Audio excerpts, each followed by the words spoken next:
төмөр хийцийнхаа үйлдвэр дээр одоо хүрэлцэн ирсэн байна. За энд бол одоо маш олон зүйлийн одоо гашаанууд хийгдэж байгаа юм байна. Квадратаар хийсэн энэ болохоор бог бодын холимог хашаа гэж явж байгаа. Хан ямаагач хаш чинь нөхөр одоогооч хашаад ингээд яачих ингээд 2 3 төрлөөр ашиглах тийм зорилттой хашаа байгаа гэсэн үг. Төмөр нэмэрх тусам үн арай жоохон доошоо буун, төмөр зузаарах тусам үн дээшээгээ өснөд ерөөсөө ийм л ялгаатай байдаг. Бас насжилтын хувьд ялгаа гарна. Насжилтын хувьд маш өндөр ялгаатай. 14-ийн харьцаатай хэмжээтэй сарвч байхгүй.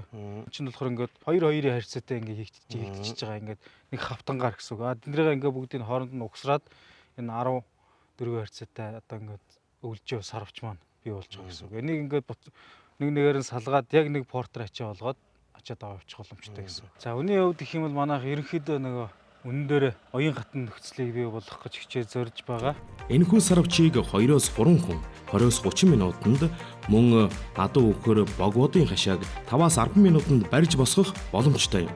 Ухаалаг хэрэглэгч малчин таавхан маань өөрийн хөрөнгө мөнгө цаг хугацаа хэмнэн хашаалжуулах бүхий л төмөр хийцийг төмөр хийцээс захиалах боломжтой юм.